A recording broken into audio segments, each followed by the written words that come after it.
છાંદોગ્ય ઉપનિષદના 5મા અધ્યાયનો 16મો ખંડ વૈશ્વાનર વિદ્યાની શ્રેણીમાં એક અત્યંત મહત્વપૂર્ણ કડી છે.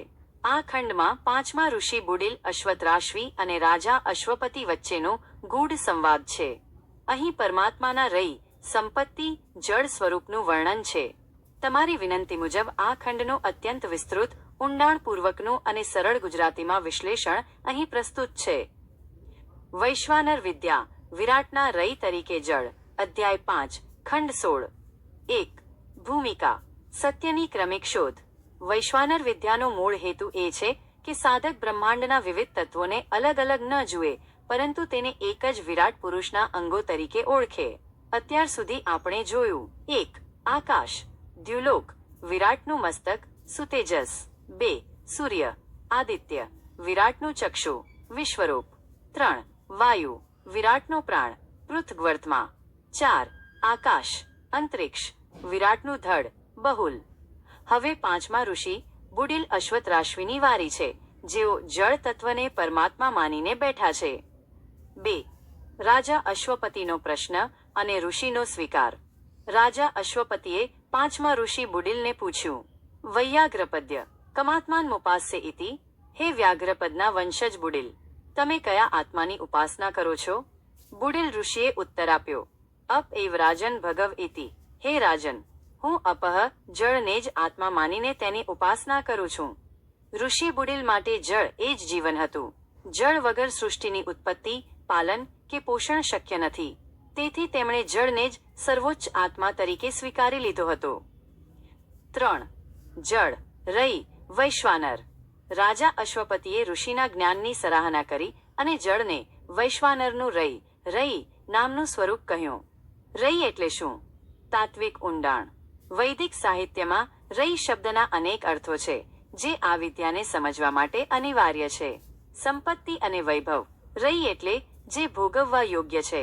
જળ એ ધરતીની સૌથી મોટી સંપત્તિ છે.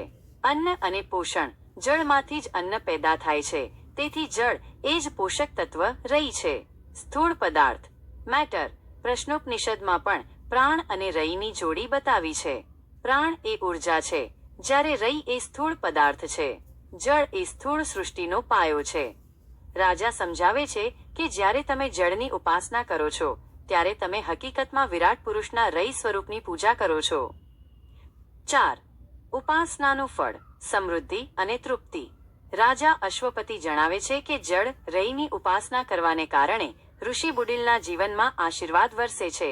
રઈમાન સંપત્તિશાળી. તમારા જીવનમાં ભૌતિક સંપત્તિની વિપુલતા છે. પુષ્ટિ. તમારા શરીરમાં અને પરિવારમાં પોષણ અને તૃપ્તિ છે. અન્નાદ્ય અને તેજ. તમે ઉત્તમ ખોરાક મેળવો છો અને તમારામાં બ્રહ્મતેજ દેખાય છે. સંતતિ. તમારા વંશમાં જ્ઞાની અને સમૃદ્ધ સંતાનો છે. 5. રાજાની ગંભીર ચેતવણી. આ તો માત્ર બસ્તી છે. અહીં રાજા અશ્વપતિ ઋષિની આંખો ખોલે છે અને તે એકાંગી જ્ઞાનની મર્યાદા બતાવે છે. એશ તુ બસ્તિસ્ત્વેત દાત્મનઃ બસ્તિસ્તે વ્યભેત્સ્યદ્યન્મા નાગમિષ્ય ઇતિ. પરંતુ હે ઋષિ, આ જળ તો વૈશ્વાનર આત્માની માત્ર બસ્તી, બ્લાડર, પેલ્વિક રીજન છે. બસ્તી, બ્લાડર એટલે શું અને તેનું મહત્વ શું છે? 1. સંગ્રહસ્થાન. જેમ મૂત્રાશય, બસ્તી, શરીરમાં જળનો સંગ્રહ કરે છે, તેમ વિરાટ પુરુષના શરીરમાં સમુદ્રો અને જળરાશિ એ બસ્તીના સ્થાને છે. 2. સર્જનનું કેન્દ્ર. બસ્તીનો પ્રદેશ એ પ્રજનન અને શક્તિનું કેન્દ્ર પણ છે. જળ એ જીવનનું બીજ છે. 3. ચેતવણી. રાજાએ કહ્યું કે જો તમે મારી પાસે ન આવ્યા હોત અને જળને જ આખો આત્મા માનતા રહ્યા હોત, તો તમારી બસ્તી ફાટી ગઈ હોત. બસ્તી ફાટવીનો આધ્યાત્મિક અર્થ. આ એક અલંકારિક ભાષા છે. તેનો અર્થ છે કે જો સાધક બ્રહ્માંડના માત્ર એક જ તત્વ, અહીં જળ, સંપત્તિ પર વધુ પડતો ભાર મૂકે અને બાકીના અંગોને ભૂલી જાય, તો તેની આંતરિક શક્તિનું સંતુલન બગડી જાય છે. તે વ્યક્તિ વિકૃત જ્ઞાની બની જાય છે, જે અંતે વિનાશ નોતરે છે. 6. વૈશ્વાનરના 5 અંગોની તુલના, રીકેપ. અંગ.